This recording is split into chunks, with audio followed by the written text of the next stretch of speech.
अस्सलाम वालेकुम dear students. कल जो है वो पेज नंबर 50 पे जो टेबल था तो वो हम डिस्कस कर रहे थे और उसमें जो है एक आयोनाइजेशन पोटेंशियल का एक टॉपिक रहता है, एक छोटा सा जो है इसको डिस्क्राइब करते हैं, इनके ट्रेंड्स को भी डिस्कशन करते हैं, इसके बिहाइंड जो कंसेप्ट्स हैं उन कंसेप्ट्स को भी यहाँ पे डिस्क्राइब करते हैं। और इसमें अगर आप लोग देखें तो स्कैंडियम है, स्कैंडियम का आयोनाइजेशन पोटेंशियल ये 630 है और यहाँ पे जो है टाइटेनियम का 660 है, यहाँ पे अगर वेनेडियम को देखें 650 है। इन दोनों की वैल्यू क्या है, अप्रॉक्सीमेटली सेम है, बिल्कुल 650। आल्दो जो है ये 6 जो है 50 है, ये 652 राउंड अबाउट अच्छे बुक में उन्होंने 652 जो है इसको डिस्क्राइब किया हुआ है। यहाँ पे जो है अगर आप लोग देखें फिर इंक्रीज है और इन दोनों की फिर सेम आ रही है। Ionization potential of iron and cobalt remain same, ionization potential of titanium and vanadium जो है ये अप्रॉक्सीमेटली क्या है, ये सेम है। आप लोगों ने पढ़ा होगा कि ionization potential energy is directly proportional to the nuclear charge, ये इसके फैक्टर्स हैं। सो हम इस तरह डिफाइन करते हैं कि the amount of energy required to detach an electron from the outermost shell of a gaseous atom, तो जो amount of energy इसमें ऐड करते हैं उस amount of energy को हम आयोनाइजेशन पोटेंशियल से डिस्क्राइब करते हैं। So ionisation potential is direct proportional to the nuclear charge, nuclear charge जितना इंक्रीज होता है आयोनाइजेशन पोटेंशियल एनर्जी इंक्रीज होती है। सेकंड पॉइंट ये है कि ionization potential is directly proportional to the electronegativity of atom. Electronegativity of the atom periodic table में जब फ्रॉम लेफ्ट राइट हम मूव करते हैं तो आयोनाइजेशन पोटेंशियल एनर्जी इंक्रीज होती है, इलेक्ट्रोनेगेटिविटी इंक्रीज होती है। द थर्ड पॉइंट ये है कि ionization potential is directly proportional to the stability of electronic configuration, कि जो इलेक्ट्रॉनिक कॉन्फ़िगरेशन मोर स्टेबल होता है तो उसकी आयोनाइजेशन पोटेंशियल एनर्जी क्या होती है, वो अगर आप लोग देखें तो वो आप लोगों के पास ज्यादा होती है। इन द फोर्थ वन ये है कि ionization potential energy is inversely proportional to the shielding effect. Shielding effect को जो है ये क्या है, ये इसको इनवर्स रिलेशन इसका है, इनवर्स रिलेशन है इसके साथ, शील्डिंग इफेक्ट के साथ इसका इनवर्स रिलेशन है शील्डिंग इफेक्ट के साथ। और यहां पे द फिफ्थ पॉइंट ये है कि ionization potential energy is inversely proportional to the size of atom, size of atom के साथ भी इसका इनवर्स रिलेशन है। तो साइज ऑफ एटम जो है जितना ज्यादा होगा तो उससे इलेक्ट्रॉन को डिटेच करना जो है आसान होता है। तो यहां पे जो है आयोनाइजेशन पोटेंशियल एनर्जी उसकी क्या होती है, ये लोअर हो जाती है। तो ionization potential is inversely proportional to the size of atom, is direct inversely proportional to shielding effect, is direct proportional to stability of electronic configuration. और यहां पे आयोनाइजेशन, तो आपने ये सारे कांसेप्ट जो है यहां पे अप्लाई करने हैं और इन सारे कांसेप्ट्स के बिहाइंड जो है यहां पे हमने लॉजिक निकालने हैं। और इसको अगर आप लोग देखें 630 से 660 पे लेके जाना तो 21 प्रोटॉन से 22 प्रोटॉन पे चले जाना, न्यूक्लियर चार्ज इंक्रीज होता है। तो due to the nuclear charge increase होने की वजह से जो है आयोनाइजेशन पोटेंशियल एनर्जी जो है यहां पे इंक्रीज हो रही है। सो फ्रॉम स्कैंडियम से टाइटेनियम तक अगर हम मूव करते हैं तो न्यूक्लियर चार्ज इंक्रीज होता है, तो इसी वजह से आयोनाइजेशन पोटेंशियल यहां पे इंक्रीज हो जाती है। लेकिन यहां पे जो है अगर आप लोग देखें ये ड्रॉप हो जाती है, उसका रीजन क्या है, ये न्यूक्लियस है और यहाँ पे ये डी ऑर्बिटल्स के इलेक्ट्रॉन्स है, ये डी ऑर्बिटल है और ये अगर आप लोग देखें ये outer most shell 4s2 electron है, ये 4s2 है और ये 3d10 है। यहाँ पे एक इलेक्ट्रॉन, यहाँ पे जो है अगर आप देखें तो ये 3d3 है, जहां पे जो है अगर आप लोग देखें ये 3d3 है, इट मींस यहाँ पे 3 इलेक्ट्रॉन जो है डी ऑर्बिटल में प्रेजेंट है। इन 3 डी ऑर्बिटल्स में जो इलेक्ट्रॉन्स है, ये 3 इलेक्ट्रॉन जो है they are responsible to shield this outer most shell electrons. इस आउटर मोस्ट शेल इलेक्ट्रॉन्स को क्या करते हैं, न्यूक्लियर पोल से शील्ड करते हैं। प्रोटॉन नंबर इंक्रीज हो रहा है, लेकिन यहाँ पे इनर शेल इलेक्ट्रॉन्स इंक्रीज हो रहे हैं और इन इनर शेल इलेक्ट्रॉन इंक्रीज होने की वजह से जो है इनकी जो शील्डिंग इफेक्ट की वजह से जो है इस पे attractive force of the nucleus कम हो जाती है। तो इसलिए इस इलेक्ट्रॉन को डिटेच करना क्या हो जाता है, वो अगर आप लोग देखें तो आसान हो जाता है। तो ये जो ड्रॉप है 660 से ये जो ड्रॉप है, this is due to the shielding effect. ये किसकी वजह से है, शील्डिंग इफेक्ट की वजह से है, shielding effect of D electrons.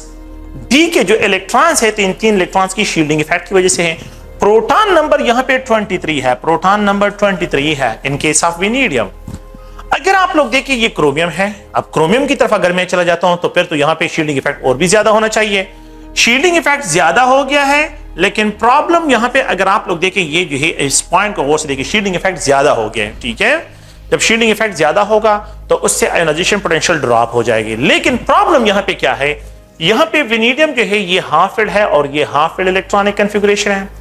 तो जो शील्डिंग इफेक्ट इसको ड्रॉप करता है उसको कौन कंपेंसेट करता है, हम तो एक्सपेक्ट कर रहे हैं कि क्रोमियम की आयोनाइजेशन पोटेंशियल ड्रॉप होने चाहिए, लेकिन यहां पे जो है ड्रॉप इसलिए नहीं हो रही है क्योंकि जो जितना ड्रॉप हो रहा है उस ड्रॉप को जो है यहां पे the stability of electronic configuration, जो स्टेबल इलेक्ट्रॉनिक कॉन्फ़िगरेशन, ये इसको कंपेंसेट कर रहा है। तो compensation, no this is due to the stable electronic configuration. ये स्टेबल इलेक्ट्रॉनिक कॉन्फ़िगरेशन की वजह से जो है यहां पे जो है ड्रॉप नहीं हो रही है। हम ये एक्सपेक्ट कर रहे हैं कि यहां पे जो है शील्डिंग इफेक्ट ज्यादा है, तो यहां पे इलेक्ट्रॉनिक, लेकिन स्टेबल इलेक्ट्रॉनिक कॉन्फ़िगरेशन की इसकी जो है आयोनाइजेशन पोटेंशियल क्या हो जाती है, इंक्रीज हो जाती है। अच्छा, इसका आयोनाइजेशन पोटेंशियल एनर्जी और इंक्रीज है यहां पे आयोनाइजेशन पोटेंशियल, क्यों? क्योंकि यहां पे ये मोर स्टेबल इलेक्ट्रॉनिक कॉन्फ़िगरेशन है, half completely filled, half filled, completely filled and half filled. तो ये भी स्टेबल इलेक्ट्रॉनिक कॉन्फ़िगरेशन की वजह से है। स्टेबल इलेक्ट्रॉनिक कॉन्फ़िगरेशन इसमें इन्वॉल्व है, यहां पे स्टेबल इलेक्ट्रॉनिक कॉन्फ़िगरेशन इन्वॉल्व है। अच्छा, यहां पे फिर कोबाल्ट को देखें तो 760, लेकिन ये तो कंप्लीटली फिल्ड और हाफ फिल्ड, पार्शियली फिल्ड है, ये तो स्टेबल नहीं है। यहां पे इन्वॉल्व होता है न्यूक्लियर चार्ज, यहां पे इन्वॉल्व है न्यूक्लियर चार्ज, ये न्यूक्लियर चार्ज की वजह से है। न्यूक्लियर चार्ज इंक्रीज होने की वजह से जो है यहां पे आप लोगों के पास क्या, ये इंक्रीज आ रहा है। अच्छा, यहां पे फिर जो है अगर आप लोग देखें ये दोनों सेम आ रहे हैं, इसका रीजन ये है कि यहां पे 6 इलेक्ट्रॉन थे आयरन के केस पे, और अब यहां पे जो है अगर आप लोग देखें 7 इलेक्ट्रॉन्स हो जाते हैं तो इलेक्ट्रॉन ज्यादा हो जाते हैं, तो वो न्यूक्लियर चार्ज के इफेक्ट को जो है, उस न्यूक्लियर चार्ज के इफेक्ट को जो है ये 7 इलेक्ट्रॉन कंपेंसेट करते हैं, जिसको हम शील्डिंग इफेक्ट से डिस्क्राइब करते हैं। तो शील्डिंग इफेक्ट की वजह से आप लोग प्लीज ये पॉइंट याद रखें कि यहां पे जो है इसकी जो है आप लोगों के पास क्या होती है, ये जो है हम जनरली डिस्क्राइब करते हैं। मैं तो ये एक्सपेक्ट कर रहा हूं कि ये इंक्रीज की तरफ जाएगा, न्यूक्लियर चार्ज ज्यादा हो गया तो मैं तो ये एक्सपेक्ट कर रहा हूं कि ये इंक्रीज की तरफ जाएगा, लेकिन ये इंक्रीज की बजाय ड्रॉप हो जाता है। तो वो ड्रॉप किसकी वजह से है, वो ड्रॉप जो है शील्डिंग इफेक्ट की वजह से है। ओके, फिर उसके बाद जो है अगर आप लोग देखें तो यहाँ पे 740 इलेक्ट्रॉन ज्यादा हो गए, शील्डिंग इफेक्ट ज्यादा हो गया, तो इलेक्ट्रॉन जो है, बात सुने, यहाँ पे जो है इसको मैं डिस्क्राइब करता हूँ, शील्डिंग इफेक्ट की वजह से ये और भी ड्रॉप हो जाते हैं 740 पे। शील्डिंग इफेक्ट की वजह से जो है ये और जो है ये क्या हो जाता है, ड्रॉप हो जाता है, ड्रॉप। शील्डिंग इफेक्ट की वजह से जो है ये ड्रॉप हो जाता है। और अगर आप लोग देखें यहाँ पे कॉपर पे जब आ जाते हैं तो ये स्टेबल इलेक्ट्रॉनिक कॉन्फ़िगरेशन है, हाफ फिल्ड और complete field. Stable electronic configuration, stable electronic configuration, stable electronic configuration की वजह से जो है अगर आप लोग देखें तो यहां पे जो है ये आप लोगों के पास जो है फिर इंक्रीज आ जाता है। तो 750 इंक्रीज जो है ये स्टेबल इलेक्ट्रॉनिक कॉन्फ़िगरेशन की वजह से। तो आप लोग देखें 9 एलिमेंट है, 1 2 3 4 5 6 7 8 9 एलिमेंट्स हैं, और इन 9 में ये 2 ये हो गए, एक ये हो गया, 3 न्यूक्लियर चार्ज, 2 ये शील्डिंग इफेक्ट, एक शील्डिंग इफेक्ट जो है अगर आप लोग देखें तो यहां पे ये शील्डिंग इफेक्ट और 2 शील्डिंग इफेक्ट ये है, एक शील्डिंग इफेक्ट ये है और 2 शील्डिंग इफेक्ट ये है, 3 जो है शील्डिंग इफेक्ट के बेस पे है, और 2 इलेक्ट्रॉनिक कॉन्फ़िगरेशन ये और 1 इलेक्ट्रॉनिक कॉन्फ़िगरेशन ये, 3 इलेक्ट्रॉनिक कॉन्फ़िगरेशन के बेस पे जो है यहां पे डिस्क्राइब करते हैं। तो अगर आप लोग इनको देखें, सो द एलिमेंट हैविंग सबसे हाईएस्ट आयोनाइजेशन पोटेंशियल है, द एलिमेंट हैविंग सबसे हाईएस्ट आयोनाइजेशन पोटेंशियल, तो वो आयरन और कोबाल्ट, इन दोनों को अगर आप लोग देखें, और सबसे जो लीस्ट है इसमें अगर आप लोग देखें तो यहां पे जो है 630 है, तो 630। सो एलिमेंट हैविंग सिमिलर जो है हैविंग सिमिलर आयोनाइजेशन पोटेंशियल, तो ये 2 आप लोगों के पास, एक आयरन और कोबाल्ट है, और दूसरा जो है अगर आप लोग देखें तो यहां पे जो है आप लोगों के पास क्या है, यहां पे वेनेडियम और मैंगनीज, इन दोनों की आयोनाइजेशन पोटेंशियल एनर्जी क्या है, ये सिमिलर है। तो they have similar ionisation potential energy, they have similar ionization potential जो है इनके लिए डिस्क्राइब करते हैं।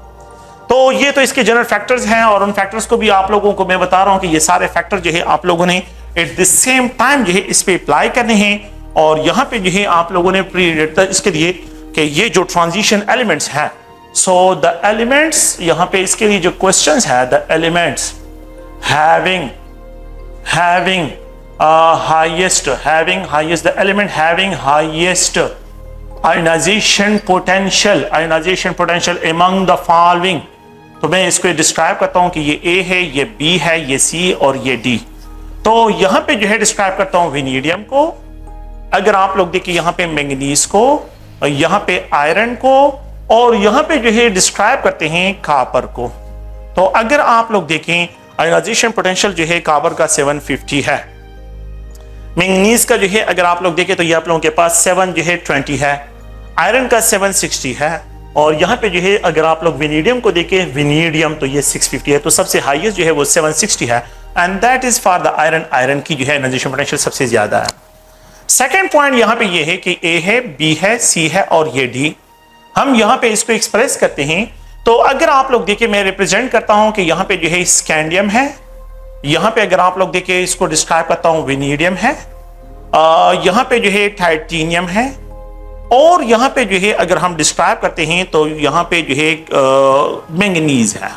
सो the element having maximum highest ionization potential, अगर मैं इनमें डिस्क्राइब करता हूं तो यहाँ पे जो है ये स्कैंडियम 630, वेनेडियम 650, ठीक है, वेनेडियम 650, टाइटेनियम 660 और मैंगनीज जो है ये 760 है। तो सबसे हाईएस्ट जो वैल्यू है वो अगर आप लोग देखें तो यहाँ पे मैंगनीज की है।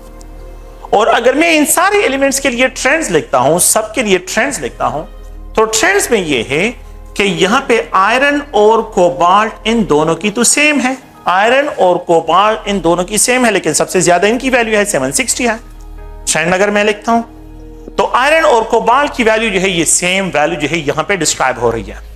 फिर उसके बाद अगर आप लोग देखें तो कापर का है, कापर की 760 के बाद 750, 760 के बाद 750, 750 के बाद 740, तो यहां पे जो है अगर आप लोग देखें निकल है। फिर उसके बाद अगर आप लोग देखें मैंगनीज है, 740 के बाद 720, 740 के बाद 720, ये जो है यहां पे 720 जो है यहां पे डिस्क्राइब हो रहा है। और फिर उसके बाद अगर आप लोग देखें तो यहां पे जो है टाइटेनियम, तो यहां पे टाइटेनियम, और फिर अगर आप देखिए वेनेडियम और क्रोमियम की अप्रॉक्सीमेटली सेम वैल्यू है, और सबसे जो लीस्ट है तो वो स्कैंडियम की है। तो आप लोगों ने ये पॉइंट याद रखना है कि कौन से दो एलिमेंट्स की जो है पीरियड फर्स्ट ट्रांजिशन सीरीज में जो है पीरियड 4 में, फर्स्ट ट्रांजिशन सीरीज में, बिस्मिल्लाहिर्रहमानिर्रहीम।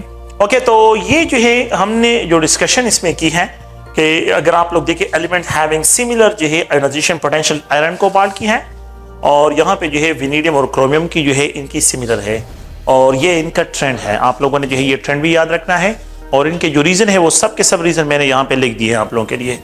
अच्छा, इसके बाद जो है हम कुछ और प्रॉपर्टीज की जो एक तरफ आते हैं कि ट्रांजिशन मेटल जो होते हैं ये सॉलिड स्टेट में होते हैं मोस्टली, और इनकी जो है ये solid state they have high melting point, boiling point होता है, they have high mechanical strength, इनकी मैकेनिकल स्ट्रेंथ भी ज्यादा होती है। दे शो वेरिएबल ऑक्सीडेशन स्टेट, हमने ये भी डिस्कशन की है। दे show magnetic properties, variable magnetic properties को हमने डिस्कस कर लिया। एंड द नेक्स्ट जो है अगर आप लोग यहाँ पे देखें तो हमने जो है एक और प्रॉपर्टीज जो है वो है, अगर अभी देखिए आयनाइजेशन पोटेंशियल को डिस्कशन इस पे की है, मेल्टिंग पॉइंट को डिस्क्राइब किया है, डेंसिटी को डिस्क्राइब किया। ये प्रॉपर्टीज को एक टेबल फॉर्म में हमने फॉर्मेट दिया था, और आप लोगों को इस पे क्वेश्चन है, वो क्वेश्चन जो है मैंने सॉल्व की है। अभी जो है कुछ और प्रॉपर्टीज है, इन प्रॉपर्टीज को जो है यहाँ पे डिस्क्राइब करते हैं, और वो है कैटालिटिक प्रॉपर्टीज और एलाइज फॉर्मेशन।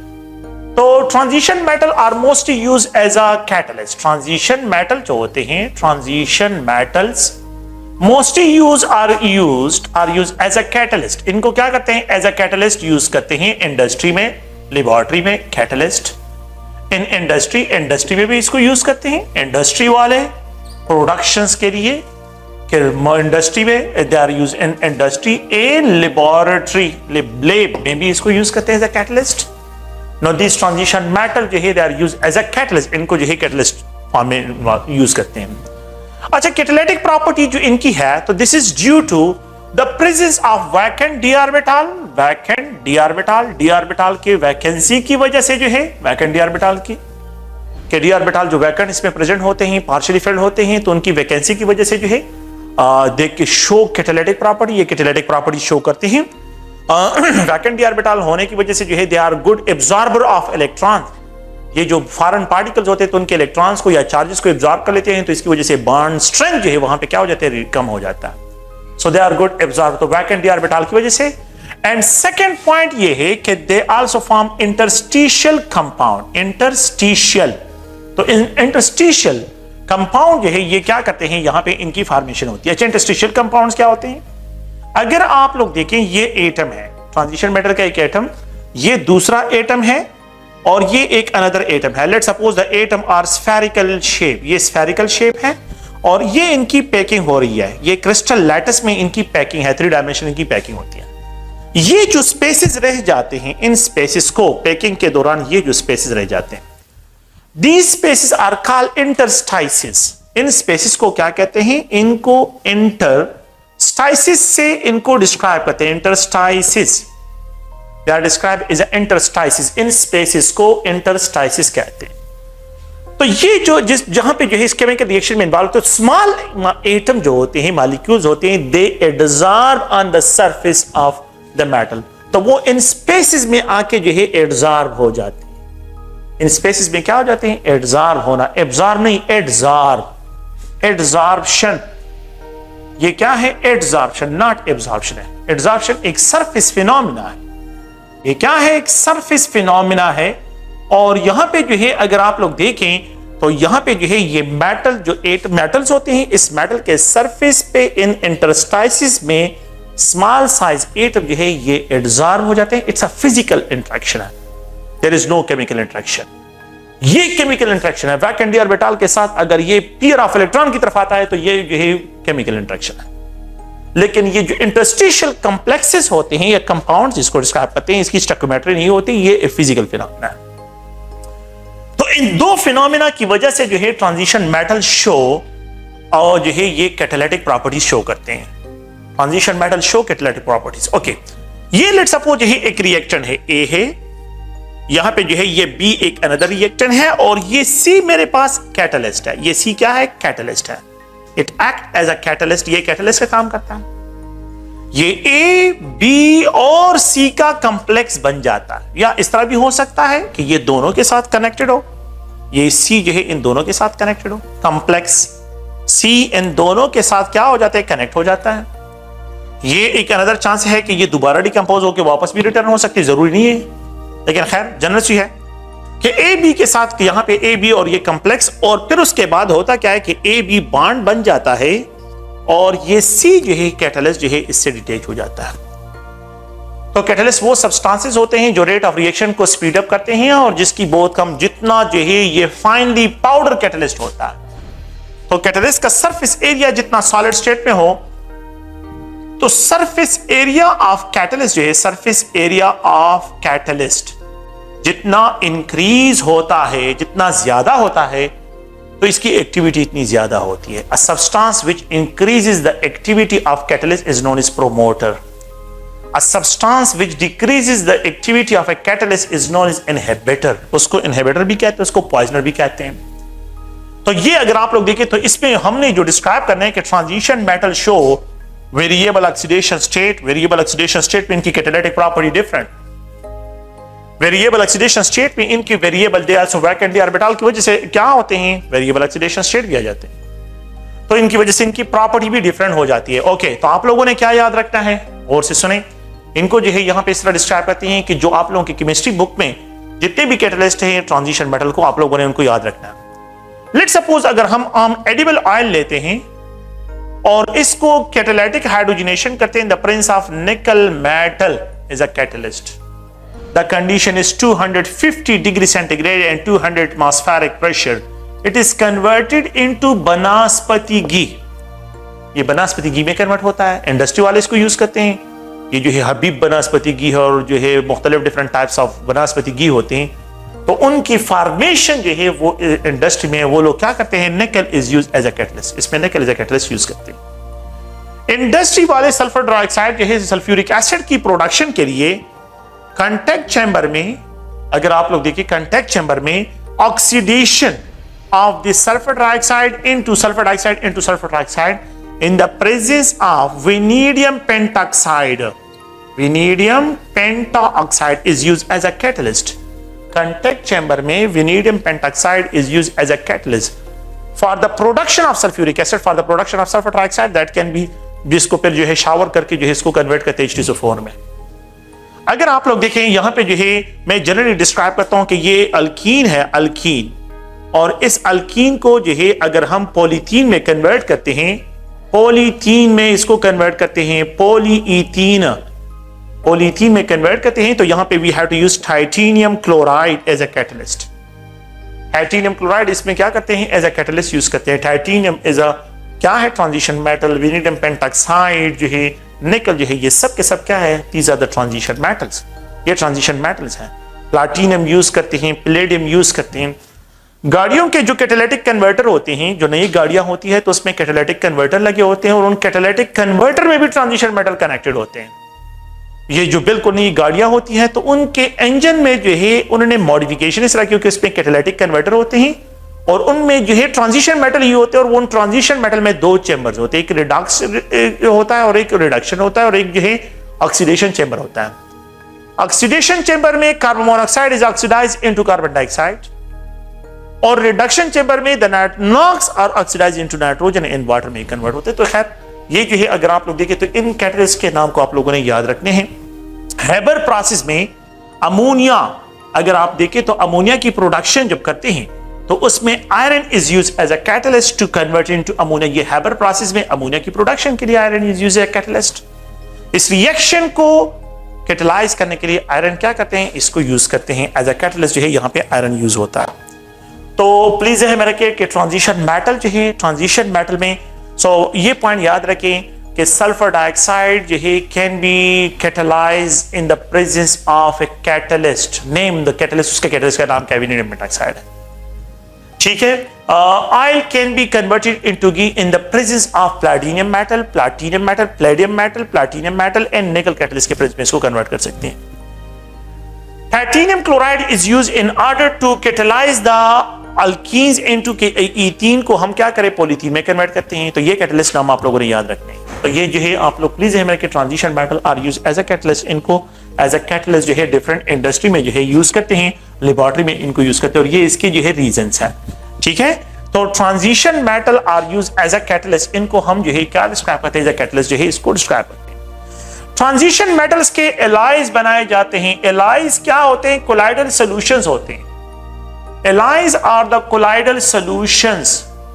कोलाइडल सॉल्यूशन होते हैं मेटल इनटू मेटल के, एक जो है मेटल है और यहां पे जो है दूसरा metal, metal into metal mixture, metal into metal solution, solid into solid, metal into metal solution is known as alloy. इनको एलाई कहते हैं। और एलाई जो है मुख्तलिफ पर्पस के लिए प्रिपेयर करते हैं in order to protect the corrosion. Corrosion protect करने के लिए जो है एलाइज फॉर्मेशन होते हैं। एलाइज की formation in order to decorate the metal, metal को डेकोरेट करने के लिए भी करते हैं। तो उसमें जो है मिक्सिंग इस तरह कर लेते हैं, उसमें इस तरह के सब्सटेंसेस मिक्स करते हैं जिसको हेवी बना लेते हैं और इसको डेकोरेशन भी दे देते हैं। तो अगर आप लोग देखें यहां पे जो है आप लोगों के पास क्या, ये एक मेटल है, ये क्या है, एक मेटल, और ये इसके एटम्स है। हम इसको मोल्टन फॉर्म में लेके आ जाते हैं, मोल्टन फॉर्म में इसको क्या कर लेते हैं, क्रिस्टलाइज को मिल्ट कर लेते हैं, इस मेटल को मोल्टन फॉर्म में लेके आ जाते हैं, मोल्टन फॉर्म। और ये एक दूसरा मेटल है, ये क्या है, एक दूसरा मेटल है और इसको जो है अगर आप देखें तो मैं इसको हाईलाइट कर रहा हूं कि ये एक अनदर मेटल है, इसको भी मोल्टन फॉर्म में लेके आ जाते हैं। ये जो है इसको भी मेल्ट कर लेते हैं मोल्टन फॉर्म में, ये इसके पार्टिकल हो गए। और अब क्या करते हैं, एक अनदर कंटेनर में इनको मिक्स कर देते हैं।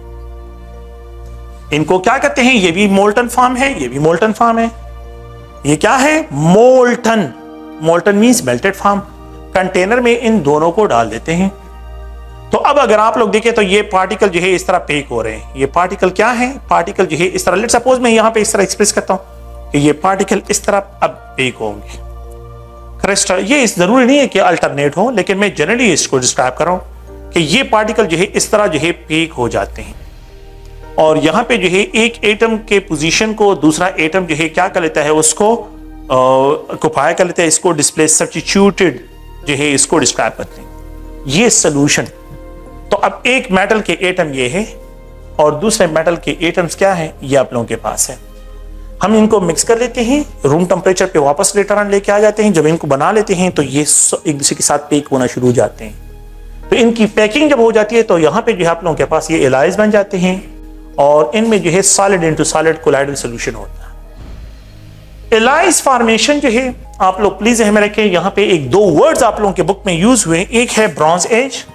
तो ब्रॉन्ज एज जो है ये बिल्कुल बिलियन ऑफ ईयर्स अगो की बात है। कि लोग जो है क्या करते थे, लोग जो है जब लोगों ने क्या करना शुरू कर लिया, जो है कापर को यूज करना शुरू किया था। कापर के यूटेंसिल घरों में बनाते थे और मुख्तलिफ जो है, मतलब ये उस जमाने में तो इंडस्ट्री नहीं थी तो जो लोकल लोग थे और वो जो है उन्होंने कापर इस्तेमाल करना शुरू किया था। तो ब्रॉन्ज एज जो है उसको डिस्क्राइब करते हैं। ब्रॉन्ज में अगर आप लोग देखें तो ब्रॉन्ज जो है ये क्या है, ब्रॉन्ज एज उस जमाने के जो है डिस्क्राइब करते हैं। आयरन एज, आयरन एज उस जमाने को डिस्क्राइब करते हैं जिसमें लोगों ने जो है आयरन को, क्योंकि बाज जो है इस तरह डिस्क्राइब होता है कि पहले लोग पत्थर का जमाना, एक जो है आयरन स्टोन एज जिसको डिस्क्राइब होता है, जुरासिक एज होता है, जुरासिक पीरियड जिसको डिस्क्राइब करते हैं, कार्बोनेशियस पीरियड। और ये जो है जब लोगों ने जो है, अगर आप लोग देखें ब्रॉन्ज यूज करना शुरू किया तो उसको जो है बहुत जमाने की बातें हैं, आयरन जो है लोगों ने इस्तेमाल करना शुरू कर दिया। इसको मैं मतलब ये कि घरों में इस्तेमाल करें, इसकी यूटेंसिल बनाना शुरू कर लिए, तो उस एज की बात कर रहे हैं। अच्छा, ब्रास जो है is a mixture of copper and zinc, ये जो है एलॉय है, आप लोगों ने याद रखना है कि brass is a mixture of, brass is an example of, क्या है, is an example of copper and zinc, इन दोनों का एलॉय है। आप लोगों ने ये नाम भी याद रखना है। Brass is an example of the alloy and it is a mixture of copper and stainless. ये copper और stainless का mixture है। Steel, steel is a mixture of iron and carbon. ये carbon का जो है mixture है इसके साथ। इसमें अगर इसको more stainless steel बनाते हैं और उसमें जो है मैंगनीज ऐड करते हैं, क्रोमियम ऐड करते हैं, तो ये और भी हैवी हो जाता है। गोल्ड जो है आमतौर पे जो घरों में यूज होता है, कैरेट जो होते हैं आमतौर पे जो है अगर आप लोग देखें तो मोस्टली जो यूज होता है तो गोल्ड और कॉपर का मिक्सचर होता है। तो गोल्ड और कॉपर का जो मिक्सचर होता है, गोल्ड और कॉपर का मिक्सचर जो है ये भी क्या है, एलॉय है। अच्छा, इसका साइज जो है, पॉइंट ये है कि यहाँ पे अगर आप लोग देखिए हमने डिस्कशन इससे पहले जो की है, हमने ये डिस्कशन की है कि ट्रांजिशन मेटल, जो ट्रांजिशन मेटल्स होते हैं, ट्रांजिशन मेटल्स हैव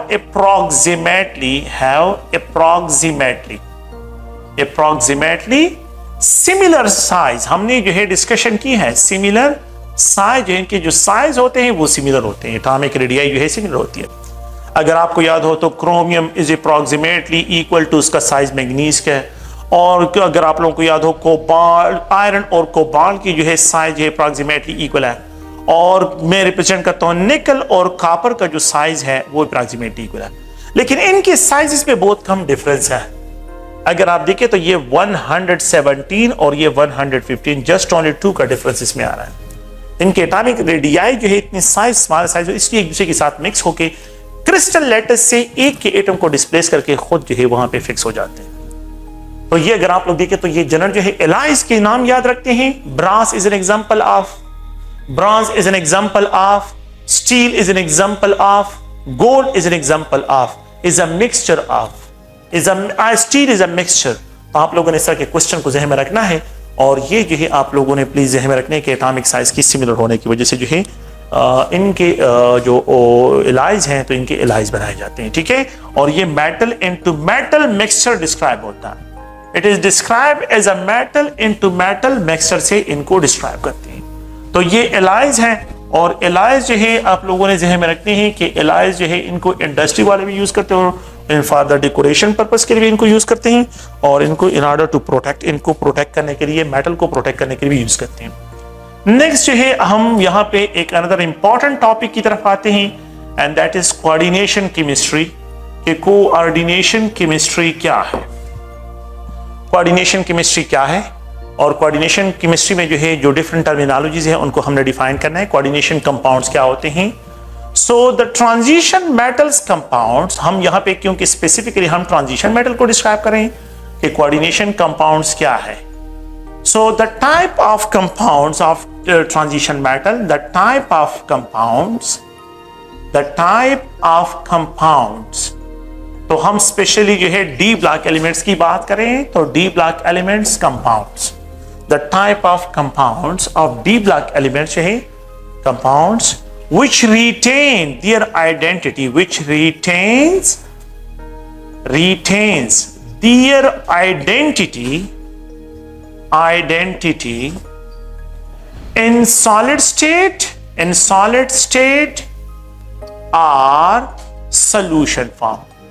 तो solution form में हो या solid state में जो है जो अपनी आइडेंटिटी को रिटेन करते हैं, तो ऐसे कंपाउंड्स को हम कोऑर्डिनेशन कंपाउंड से डिस्क्राइब करते हैं। The type of compounds of D block elements which retain their identity either in solution form और either in solid state, they are called coordination compound. उनको coordination compound, coordination complexes describe करते हैं। Coordination complexes जो होते हैं, आप लोगों ने जो है यहाँ पे जो है कुछ पॉइंट्स है। एक होता है कोऑर्डिनेशन स्फीयर, इसमें जो टर्मिनोलॉजीज हैं, एक है कोऑर्डिनेशन जो है कोऑर्डिनेशन नंबर, चलिए कोऑर्डिनेशन नंबर्स। एक होता है central metal ion, coordination numbers, central metal ion. और यहां पे जो है कोऑर्डिनेशन स्फीयर, एक होता है coordination sphere. The fourth one है coordination charge, coordination sphere charge. तो कोऑर्डिनेशन स्फीयर चार्ज, ये डिफरेंट टाइप्स ऑफ टर्मिनोलॉजीज है जिसको जो है यहां पे डिस्क्राइब करेंगे। Coordination numbers are also called ligands numbers, इनको लीगेंड नंबर से भी डिस्क्राइब करते हैं। और सेंट्रल मेटल आयन, ओके। तो ये अगर आप लोग देखें तो ये सेंट्रल मेटल आयन है, लीगेंड सेंट्रल मेटल आयन है ये। और लीगेंड जो होता है ये लीगेंड है, लीगेंड्स। तो लीगेंड्स क्या है? It must have a pair of electron, इसके साथ अ पेयर ऑफ इलेक्ट्रॉन होगा जो कि डोनेट करेगा इलेक्ट्रॉन, कोऑर्डिनेट कोवेलेंट बॉन्ड जो है। A species which act as a Lewis base, electron pair donor हो, दे आर कॉल्ड, उसको हम क्या कहते हैं? लीगेंड्स कहते हैं। और जितने इलेक्ट्रॉन पेयर डोनर होते हैं उनको कोऑर्डिनेशन नंबर कहते हैं, उनको लीगेंड नंबर भी कहते हैं। कोऑर्डिनेशन नंबर भी उनको कहते हैं और लीगेंड नंबर भी कहते हैं। और जो इलेक्ट्रॉन पेयर एक्सेप्टर होता है, तो the central metal ion act as electron pair acceptor, तो it is called Lewis acid. Transition metal ions act as a Lewis acid, क्योंकि इलेक्ट्रॉन पेयर एक्सेप्टर है, इलेक्ट्रॉन पेयर एक्सेप्टर। और ये electron pair donor है। तो जो electron pair donor हो और एक इलेक्ट्रॉन पेयर एक्सेप्टर हो, तो जो bond between the electron pair donor और इलेक्ट्रॉन पेयर एक्सेप्टर के दरमियान बनते हैं उसको कोऑर्डिनेट कोवेलेंट बॉन्ड कहते हैं। तो इसलिए इन कंपाउंड्स को कोऑर्डिनेशन कंपाउंड्स कहते हैं, coordinate covalent bond. Lewis acid और लीविस बेस के दरमियान जो बॉन्ड बनता है coordinate covalent bond with the pair of electron, ये मूव करता है। तो पेयर ऑफ इलेक्ट्रॉन डोनेट करते हैं, इसलिए इन कंपाउंड्स को हम कोऑर्डिनेशन कंपाउंड से डिस्क्राइब करते हैं। ये कोऑर्डिनेशन कंपाउंड्स हैं। The number of ligands directly attached to the central metal ion is known as a coordination number. The number of ligands, यहां पे जो है coordination number क्या है? The number of ligands, इस तरह डिस्क्राइब करता हूं कि the number of ligands directly attached to the central metal ion, is known as a coordination number. इसको coordination number कहते हैं, ये coordination number है। अगर 2 हो तो coordination number 2, अगर 3 लिगेंड अटैच है तो coordination number 3। अगर coordination, इस लिगेंड्स को हम डिटेल में डिस्कशन अभी करेंगे इस पे, लेकिन ये है कि पहले इन टर्मिनोलॉजी को थोड़ा इंट्रोड्यूस कर रहा हूं। The central metal ion, it may be a transition, क्योंकि हम ट्रांजिशन मेटल की बात करें तो it may be non transition metal भी हो सकता है, लेकिन हमारे लिए यहाँ पे transition metal. So it may be जो है, अगर आप the central metal ion always act as a Lewis acid, ये एज अ लीविस एसिड काम करता है, लीविस एसिड बिहेव करता है। इलेक्ट्रॉन पेयर एक्सेप्टर होता है, ओके। अब अगर आप लोग देखें तो कोऑर्डिनेशन स्फीयर क्या होता है? लीगेंड नंबर्स, ये लीगेंड्स हैं और यहां पे जो है ये मेटल है, जो भी है लीगेंड और मेटल्स को जो है, इन दोनों को जो है क्या करते हैं, इनको ब्रैकेट्स में बंद करते हैं। Ligand numbers along with the central metal ion is known as coordination sphere, इसको कोऑर्डिनेशन स्फीयर से डिस्क्राइब करते हैं। तो कोऑर्डिनेशन स्फीयर क्या होता है? Ligand number A along with the central metal ion, along with the central metal, central metal ion is known as a coordination sphere. इसको coordination sphere कहते हैं। तो ये coordination sphere है। ये क्या है? coordination sphere। इसको coordination sphere से डिस्क्राइब करते हैं। अच्छा, इन दोनों पे जो चार्जेस होते हैं, तो इन दोनों का चार्जेस का सम, लेट सपोज अगर मैं यहां पे एक्सप्रेस करता हूं, जनरल में ये कह रहा हूं कि यहां पे जो चार्जेस है, तो यहां पे जो है इसको एक्सप्रेस करता हूं कि यहां पे जो है -1 चार्ज और इस पे +1 चार्ज हो गया मेटल पे, क्योंकि मेटल पॉजिटिव चार्ज रिक्वायर करता है। तो प्लस और -1 इन दोनों के चार्जेस का सम क्या होगा? 0। So the coordination sphere will acquire 0 charge. अगर मेरे पास यहां पे क्या, यहां पे ये लिगेंड है और ये मेटल है, और इस लिगेंड पे जो है अगर आप देखें तो यहां पे -3 चार्ज, ये जनरली मैं लिख रहा हूं, और इस पे जो है +1 चार्ज हो।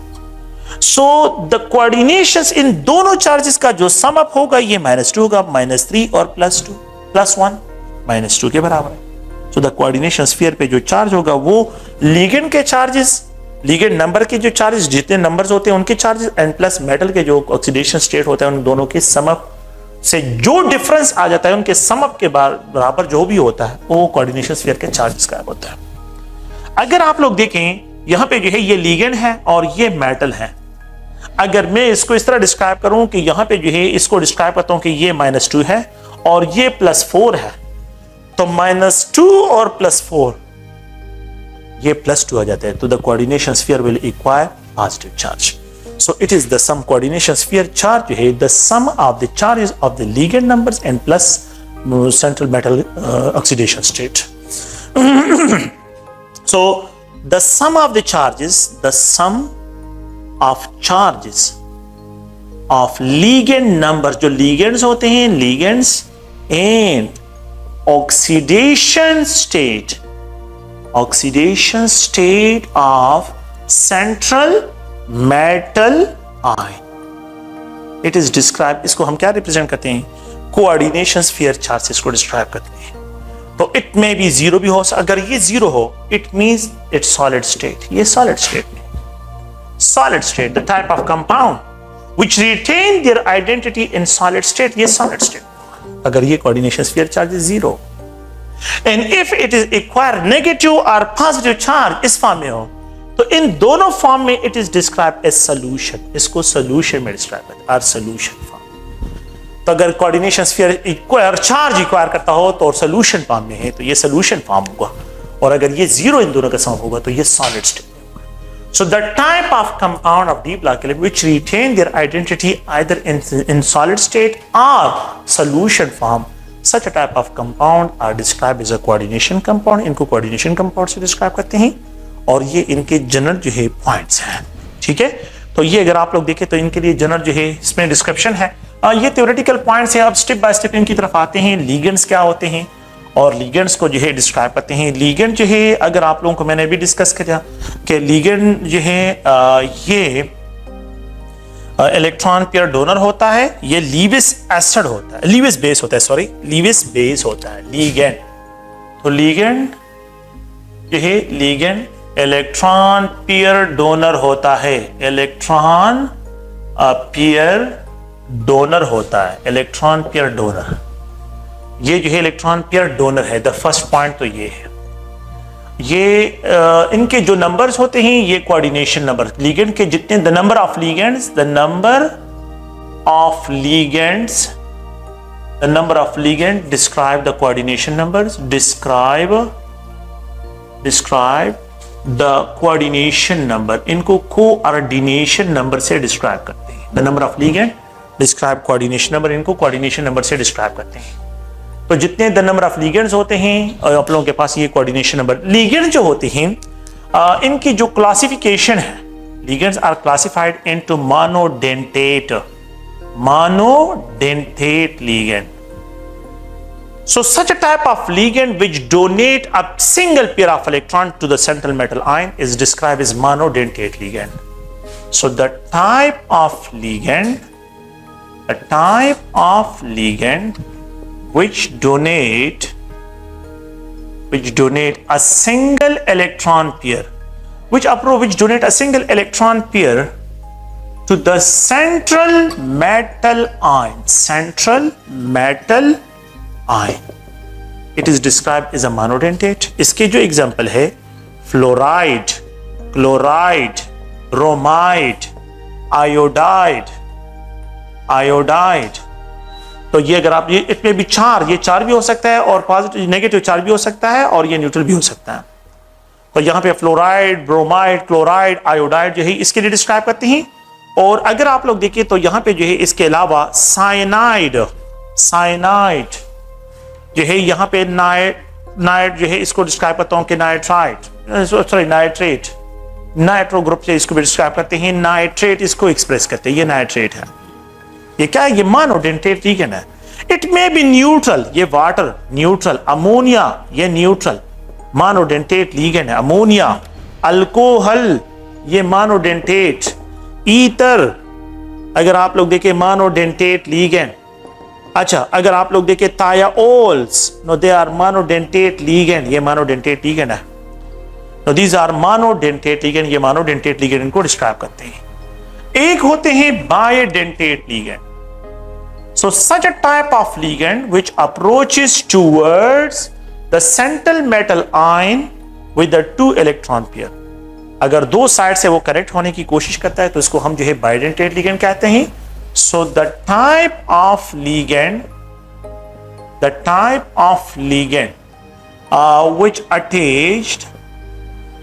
which attached to the central metal ion, attached to the central metal ion, ठीक है, from two side से जो है वो कनेक्ट होता है।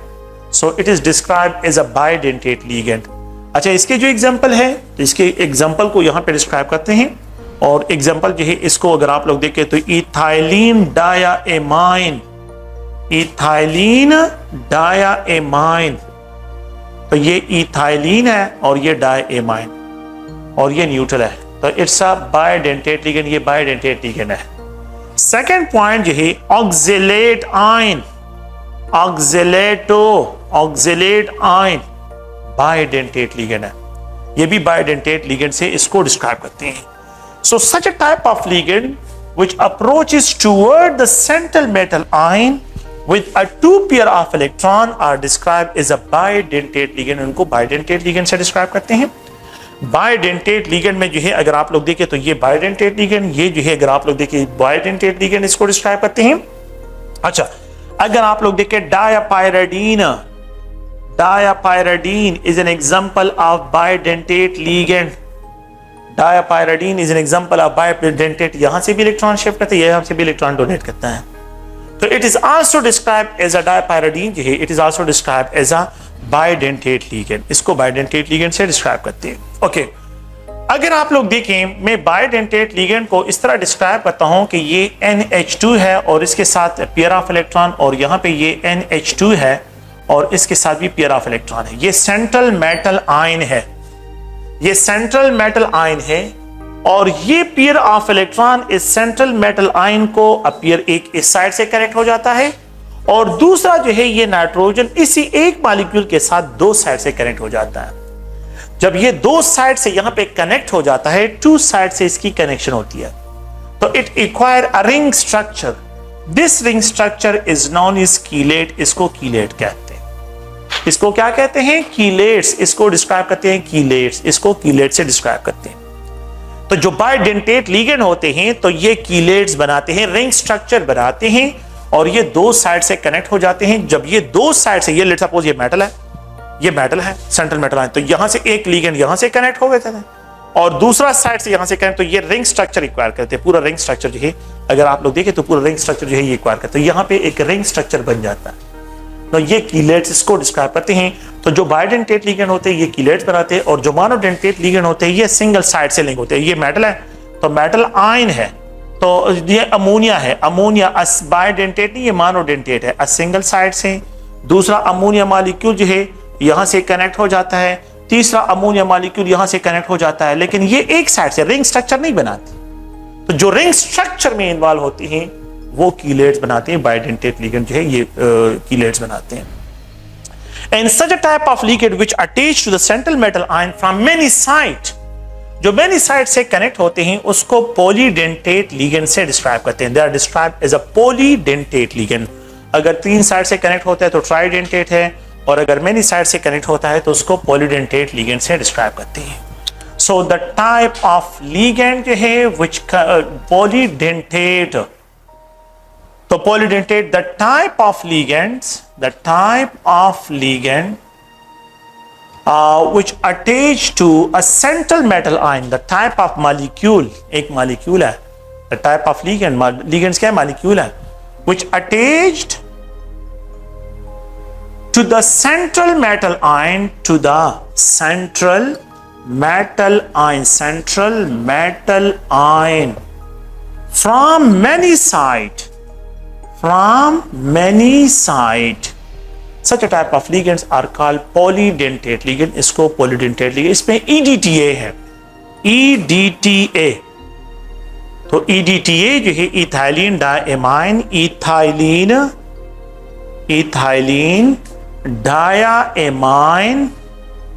डायएमाइन टेट्रा एसीटेट। अगर आप लोग देखें EDTA पॉलीडेंटेट लिगेंड है। सो ये कनेक्ट होता है to the central metal ion from many side, ये मेनी साइड से कनेक्ट होने की कोशिश करता है। तो यहाँ पे आप लोगों के पास मेनी नंबर ऑफ द क्या बन जाते हैं, आप लोगों के पास जो है कीलेट्स भी बनते हैं। तो ये लेट्स सपोज जो है ये सेंट्रल मेटल आयन है, ये क्या है, सेंट्रल मेटल आयन, और ये इथाइलिन